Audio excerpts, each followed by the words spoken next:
We just had a best practices video for Dynasty Fantasy Football. Only right that we do a video of what you should not be doing in your fantasy leagues. And most of these principles can be applied for redraft as well. I'm Corey, that's Wally. This is Armchair Fantasy Football, here to help you win in 2025 and beyond. Wally, let's just jump right into it. We're kind of going to go in alternating fashion, rapid fire here. One thing that people should not be doing, in my opinion, and I've seen it done in years past, is chasing strictly last season's numbers. I don't even want to know how many people were done wrong for chasing Cooper Kupp's magical season from a few years ago where he had the 1,900-yard, nearly 2,000-yard performance, and everyone has just been looking for him to repeat that ever since, and now he's on a new football team, still in the NFC West. Looking for consistency here. I brought this example up in a past video. Give me the 10 out of 10 chance of getting a 1,000-yard season, your Mike Evans, if you will, over a 1 in 8, 1 in 9 chance at getting 1,900 yards, your Cooper Kupps of the world, every single time. Now, if they are a rookie in a nice situation going into their sophomore year, well, then you kind of have to break this rule because they've only had one season. We'll go into examples of that in other videos as well. But if you have a larger body of work, 5 to 7 years to look over, and in Dynasty you see the long-term upside, but they've only had one good year, maybe steer clear. That's kind of where I'm at on that. No, I think it's a smart idea. Then the worst thing you can ever do is fall in love with that end of season run, that 4 or 5 week stretch, and convince yourself, I'll have a similar one later on this list. You'll see mine are a little different than yours, Corey. I'm kind of going with an overall theme of fantasy football. And first one that came to my mind was don't be the trade vulture. And what I mean by that is there are those people who insist on not only sending 25 trade proposals a week, but they're also trying to screw every single person over in the league in their trades. I'll give you 3 bench players for the best running back in football. I'll give you 4 bench players for the best wide receiver in football. Not only are you insufferable and annoying as hell, it's very clear you don't respect the others in the league, and they're not going to like you as a human being, but they're also not going to want to trade with you down the road. It's okay to explore trades. In fact, I recommend it. I know you're a big trader yourself, but don't be the guy that tries to just like pull the wool over everyone's eyes. It makes it not fun for everybody, and nobody's going to respect you for what you're trying to accomplish. Well, and there truly are scenarios. You've brought this up. You've done this recently in a Dynasty League where both teams win. Let's say someone is 4-9 and someone's 9-4. I'm 4-9. I want picks. I'm loading up for next year. I've officially entered tank mode. Oh, you want Jamar Chase. That's completely fine. I'm going to need some day one, for lack of a better phrase, picks. There are scenarios where both sides win, and specifically if you're in a dynasty and you blackball yourself, that's not good, because then all of a sudden you can't make trades this year, you can't make trades next year. If you make an ass out of yourself in one scenario, no one else, like you said, is going to want to trade with you. I like that one a lot. My next one is more of a best practices scenario for those who would like to score the maximum amount of points on a week-by-week basis. This one's going to seem stupid, but I've seen it happen so many times. I've heard it all the time. I set my lineup on Friday, but I ended up having a couple players out Sunday. Set an alarm. I mean, this feels like such a dumb thing to mention, but I see it all the time. Teams are practicing. Here's a key tip. Teams are practicing until Friday for a Sunday noon or 1 p.m., wherever you are in the country matchup. There is someone who might not be on the injury report Thursday night that rolls their ankle Friday. It's a week 1 matchup. It's a long season. It's growing by the year, it seems like, now that we have the 17-game seasons. Guess what? They're not going to end up playing in some of those scenarios. So just check an hour out. I think teams 90 minutes out have to officially send their health report, their injury report, if you will. Don't be the set it and forget it person and then act like you're the victim when all of a sudden 3/9 of your lineup is out because you didn't look at it for 72 hours. Seems simple, but I see it happen all the time in money leagues. In literal money leagues, I see this happening. You're right. Set an alarm. It's not hard. It takes 2 minutes to check. And I know that sometimes we're busy people. Things happen in your life. If you know you're not going to be around your phone, we all have friends in these leagues. And if you're with good people, if you tell them ahead of time, will you check if this player's out? I would like to play this player. People are willing to help you out. So just reach out, make it fun. I'm going to have a very similar one later in this list. And ironically, my next one here is free agency heroes, is how I would call it. It reminds me a lot of what you started us off with, Corey, the people that fall in love with last year. There's one name that comes out to my mind, personal example, Sam Gatto. Week 10, 2005, Gatto had over 100 yards rushing, 3 touchdowns for the Packers, and a big win against the Falcons. What did 12-year-old Wally do? He wasted his top waiver wire position to pick up a guy who didn't even touch the ball until week 8. If you're going to be active in free agency, which you should be, make sure the person you're picking up is not a supernova, the Larry Donnells of the world. They're going to pop off once a year and never touch the ball again. You're wasting that position on your team. You're wasting that waiver wire spot. Pay attention to these guys' situations before swooning over one individual performance in a random week in the middle of the year.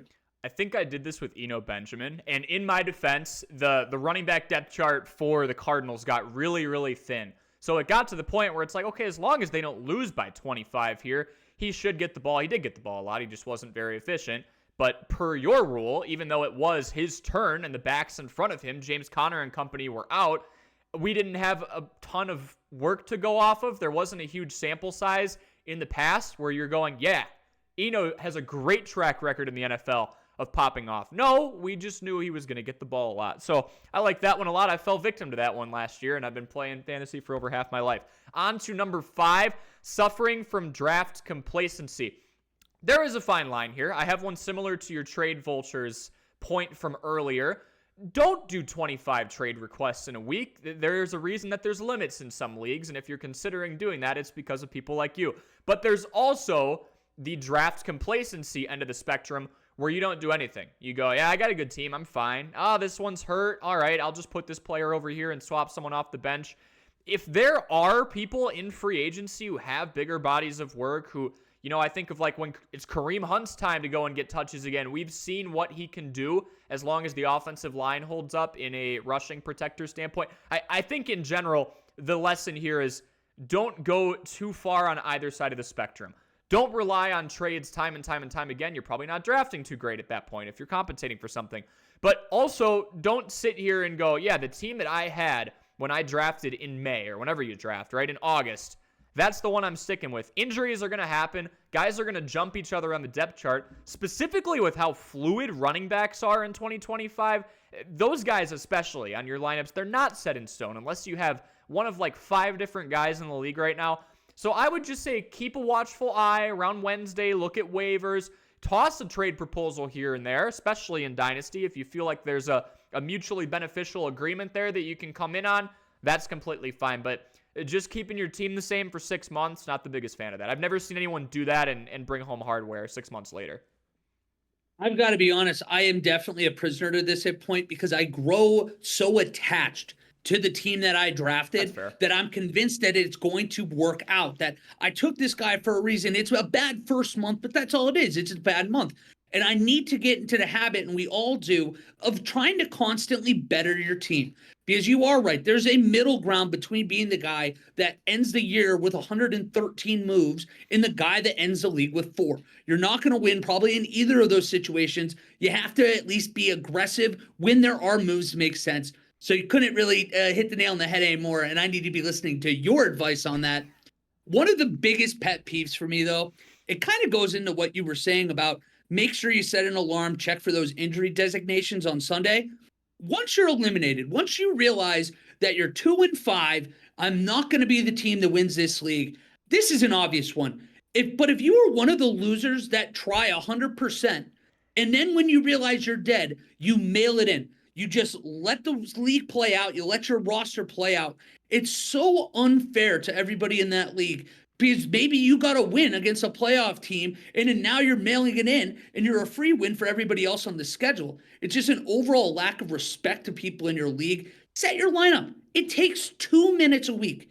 Make sure that you go on Sunday morning. If you can't do it on Sunday, make sure that you're telling somebody. Make sure you go set it on Saturday beforehand. There's just no quicker way to zap interest from a league than having people in it clearly not care about the health of the league. Great point, and 2 points to build off of that. One, I think the best way to combat this is in your respective leagues, even if you're not the commissioner, propose this idea, have a punishment for last place. Because then someone's still fighting for something unless you're in that true scenario where it's like, well, my team's 1-11 and the next closest is, 4-8. Well, then I guess you dug yourself a grave there, right?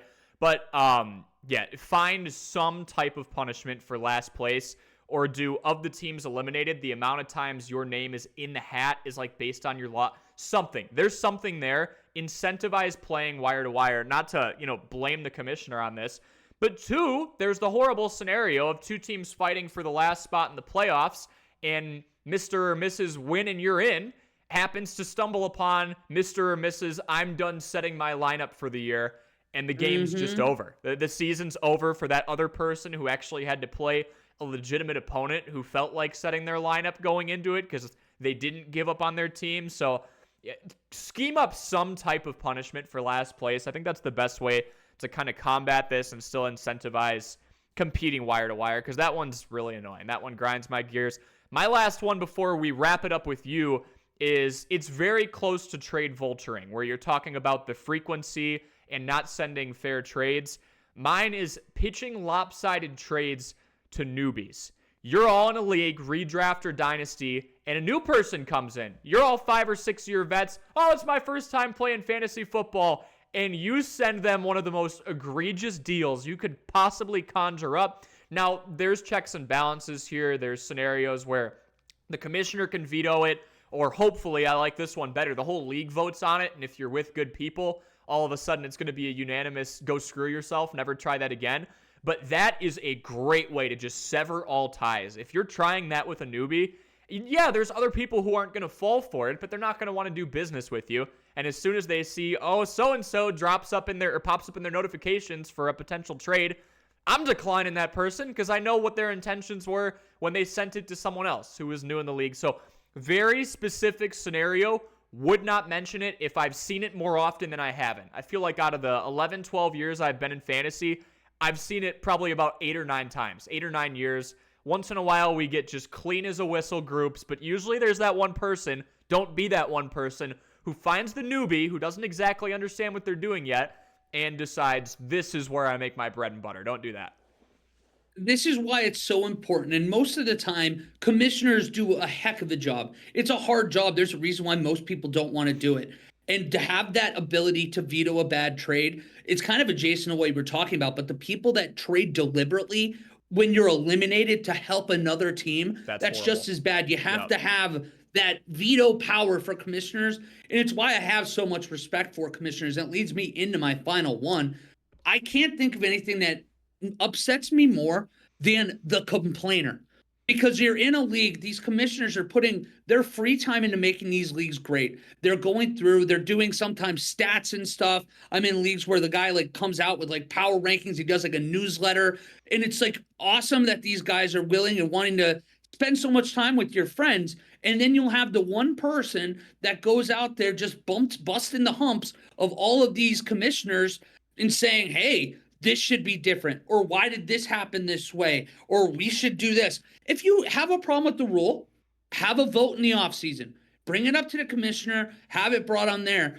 Because things are going poorly for you, taking it out on the rest of the league because you're miserable and you're a sad human being, go and start your own league if it's that big of a deal. Don't micromanage the commissioners. They do a heck of a job. Don't be the complainer. Don't be that guy. And sometimes the complainer is a repeat offender across some of these different please do not do this topics.